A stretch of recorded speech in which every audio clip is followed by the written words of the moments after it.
২০২৫ সালটা বাংলা নাটকের জন্য ছিল এক কথায় অবিশ্বাস্য। এই বছরে আমরা যেমন পেয়েছি কমেডির তোড়, তেমনি পেয়েছি চোখের জল ফেলা ইমোশনাল সব গল্প। ইউটিউব ট্রেন্ডিং পেজ যেন দখল করে রেখেছিল আমাদের প্রিয় সব তারকারা, যেখানে সিনেমার মতো বাজেট, দুর্দান্ত সিনেমাটোগ্রাফি আর নতুন নতুন জুটির রসায়ন দর্শকদের ইউটিউব মুখী করে রেখেছিল। বছরের শেষে এসে সবার মনেই একটা প্রশ্ন, আসলে কে জিতল এই ভিউয়ের রেসে? জোভান তটিনী নাকি অপূর্ব নেহা? কার নাটক মানুষ সবচেয়ে বেশি দেখেছে? আসুন দেখে নিই ২০২৫ সালের ইউটিউব কাঁপানো সেরা 10টি নাটকের বিস্তারিত তালিকা। হৃদয়ের এক কোণে ২,২৩,০০,০০০। ১০ নম্বরে রয়েছে মহিদুল মহিম পরিচালিত জোভান ও তানজিম সাইয়ারা তটিনী জুটির এই নাটকটি ৪ এপ্রিল ইউটিউবে প্রকাশ পায়। নাটকে দেখা যায় শৈশব থেকেই একসঙ্গে বেড়ে ওঠা মঈন ও জুইকে, যেখানে বন্ধুত্বের মাঝে ভালোবাসার এক করুণ পরিণতি দেখানো হয়েছে। পর কখনো আপন হয় না ২,২৪,০০,০০০। ৯ নম্বরে থাকা এই পারিবারিক গল্পের নাটকটিতে অভিনয় করেছেন ডলি জহুর, নরেশ ভুইয়া, নিলয় আলমগীর ও জান্নাতুল হিমি। মহিন খান পরিচালিত এই নাটকটি ১৬ অক্টোবর ইউটিউবে প্রচারিত হয়। যৌতুক প্রথা আর বোনের বিয়ের করুণ কাহিনী নিয়ে নির্মিত এই নাটকটি পরিবারের সবাই মিলে দেখার মতো।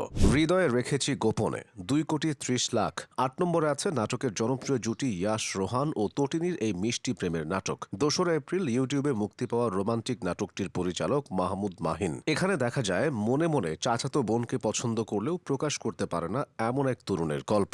মেঘবালিকা ২,৫৪,০০,০০০। ৭ নম্বরে অপূর্ব নিহার এই প্রেমের নাটক। ৪ঠা এপ্রিল ইউটিউবে মুক্তি পাওয়া এই নাটকটি পরিচালনা করেছেন জাকারিয়া শৌখিন। গল্পে দেখা যায় বড় ভাইয়ের বন্ধুর সঙ্গে প্রেমের সম্পর্ক গড়তে নানা কৌশলের আশ্রয় নেয় কলেজ পড়ুয়া নাজনীন নিহা। তার বড় ভাইয়ের বন্ধুর চরিত্রে অভিনয় করেছেন জিয়াউল ফারুক অপূর্ব। পিতা পুত্রের বয়স ২,৫৮,০০,০০০। ৬ নম্বরে জায়গা করে নিয়েছে ২৪ অক্টোবর মুক্তি পাওয়া জুলফিকার ইসলাম শিশিরের এই কমেডি নাটকটিতে অভিনয় করেছেন নিলয় আলমগীর ও জান্নাতুল সুমাইয়া হিমি। বাবা আর ছেলের বয়স কাছাকাছি হলে যে কি লঙ্কাকাণ্ড ঘটতে পারে তাই দেখা গেছে এই নাটকে। অভিমান ২,৮৮,০০,০০০। ৫ নম্বরে আছে প্রিয় আহমেদের এই প্রেমের নাটক। ২৩শে মার্চ মুক্তি পাওয়া নাটকটিতে প্রধান চরিত্রে অভিনয় করেছেন নির্জন নাহুয়েল। মা বাবা ছাড়া বড় হওয়া ঈশানের ক্যাম্পাসের প্রেম আর জটিল সমীকরণ তুলে ধরা হয়েছে এই নাটকে। মাটির মেয়ে ৩,৬০,০০,০০০। ৪ নম্বরে আছে ২৫ জুন মুক্তি পাওয়া আর্থিক সজীবের একদম ভিন্ন ধাঁচের গল্প। একজন সহজ সরল মেয়ের গ্রাম থেকে শহরে আসা,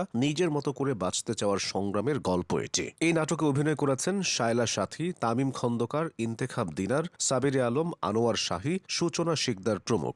আশিকি ৩,১৬,০০,০০০। ৩ নম্বরে রয়েছে এবছর একদিনে সবচেয়ে বেশি ভিউ হওয়া ইমরোজ শাওনের এই নাটকটি। এক তরুণ গায়কের প্রত্যাখ্যাত প্রেম ও প্রতিশোধের গল্প নিয়ে নির্মিত এই নাটক। ৮ জুন মুক্তি পাওয়া এই নাটকে গায়কের চরিত্রে অভিনয় করেছেন ফারহান আহমেদ জোভান। তার বিপরীতে অভিনয় করেছেন নাজনীন নিহা। মন দুয়ারে ৩,৫১ কোটি। দ্বিতীয় অবস্থানে রয়েছে ১৮ ফেব্রুয়ারি মুক্তি পাওয়া জাকারিয়া শৌখিনের এই নাটক। প্রথমবার জুটি বাঁধা জিয়াউল ফারুক অপূর্ব ও নাজনীন নিহার রসায়নী ছিল নাটকটির প্রধান শক্তি। গল্পে সম্পর্কে টানাপোড়েন, ভুল বোঝাবুঝি সহ পরিবারের নানা অনুভূতি সুন্দরভাবে তুলে ধরা হয়েছে। তোমাদের গল্প ৩,৫৩ কোটি। একক নাটকের মধ্যে এবছর ভিউতে সবচেয়ে এগিয়ে রয়েছে পরিচালক মুস্তফা কামাল রাজের তোমাদের গল্প।